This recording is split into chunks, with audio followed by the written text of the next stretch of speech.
Today we begin with a question that many of us ask ourselves, perhaps unconsciously: who is God, and what is our role in relation to this figure? Throughout history, human beings have tried to give shape and meaning to what they call God. But while God created man, are we not today, men, reshaping God in our image? This reflection is profoundly significant. As humanity evolves, we try to make sense of the divine, creating a representation that can fit our worldview. But in this process, enormous distortions occur. Distortions that distance man from himself and from the truth of what God really is.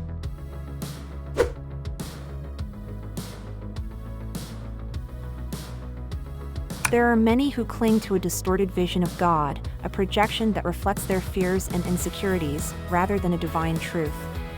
They have constructed a God who is a caricature of their weaknesses, an entity that perpetuates the illusion of control and judgment. This image is nothing more than a reflection of their need for power over others, a mask to hide their inner emptiness. The truth is that we cannot avoid talking about what they call God, because God is everywhere. God is in the energy that flows through us, in the life that flows in and out of us, in the invisible bond that unites us. We cannot separate our discussion of life, of being, from the discussion of God.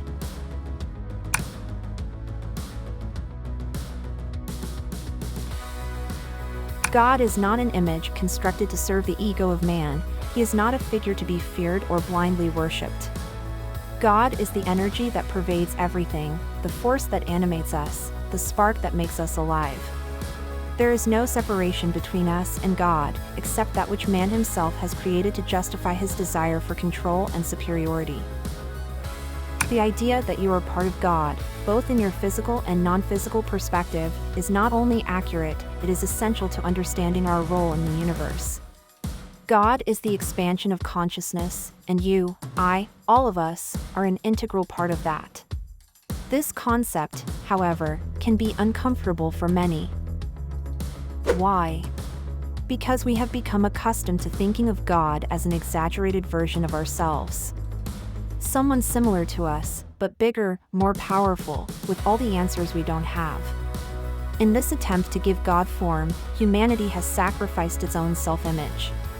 It has humiliated itself, separating its own divine nature from the divine nature it attributes to God, creating a gap that has become, ironically, a self-fulfilling prophecy.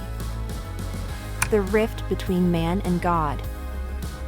The separation from our divine nature has created a fracture. Man, in trying to conceive of God as something separate and superior, has relegated himself to an inferior condition. He has constructed an image of God that places him in a subordinate position, in which he perceives himself as an inferior mortal compared to a supreme entity.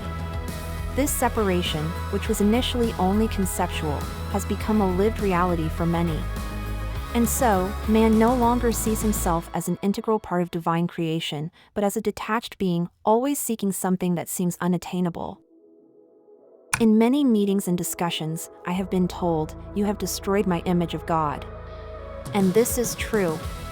The image of God that many of us have is not the true one, but a distorted projection of our human, limited, and often selfish perception. Some have even asked, "Why don't you talk about God often?" The answer is simple: I don't talk about anything other than what you call God. God is nothing other than the energy we are made of, the essence that connects us all.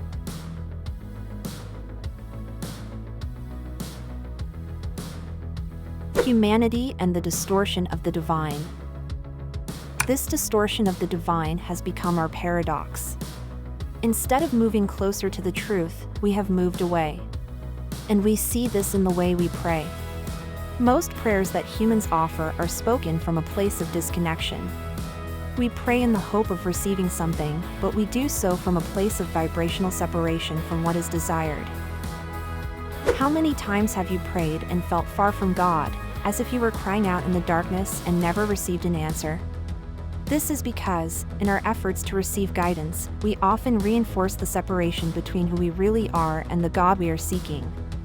It is a self-perpetuating cycle, fueled by a distorted understanding of what it means to be divine. The true connection with the divine. The truth is that there is no separation between you and God. We are all part of the same energy, the same expanding consciousness. And when you can recognize that, when you find moments of appreciation for yourself, for others, or even for a simple flower, you align yourself with that energy. In those moments, there is no distinction between you and God, because you are God. This awareness is liberating. You no longer need to look for external answers or to relegate your power to a higher force, because that force is already within you. When you are in alignment with your true essence, when you feel that there is no separation between you and the divine energy, everything becomes clearer. The questions dissolve and only the knowledge remains. And here another paradox arises. The paradox of teaching. Who wants to teach? Often, those who set themselves up as teachers or spiritual guides are the same people who have a limited understanding of themselves. Instead of admitting that they themselves are seeking, they present themselves as holders of absolute truths. In this way, they teach what they have yet to learn. This is not a judgment, but a reflection on how humanity has distorted the concept of teaching and learning. Teaching is not about claiming to have all the answers. Teaching, ultimately, is an act of humility. It is recognizing that we are all on a journey, all learning. And anyone who claims to have all the answers is, unknowingly, denying their own evolution. The man who recreates God in his image. And so we come full circle, man is recreating God in his own image. It is no longer a universal, inclusive, and limitless God, but a God who adapts to our prejudices, fears, and insecurities. This version of God is limited, fragmented, a distorted projection of what we desire, rather than a faithful representation of the truth.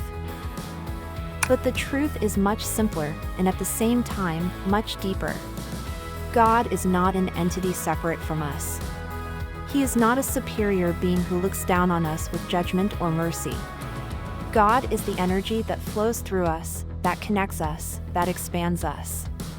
And this energy is constantly growing and transforming, just like us, towards a new awareness. If we truly want to understand God, we must first understand ourselves. We must recognize that we are part of a greater whole, and that our every action, thought, and feeling contributes to that universal consciousness we call God. Only then can we stop looking for answers outside ourselves and begin to find them within ourselves. In conclusion, true teaching is not to proclaim absolute truths, but to accompany others on their journey of discovery. It is a process of mutual evolution, in which we learn and grow together, recognizing our divine nature and our power to co-create the reality we live. When man stops trying to recreate God in his own image, and begins to see himself as part of that same divine energy, only then will he finally understand the truth: there is no separation. We are God, and God is us.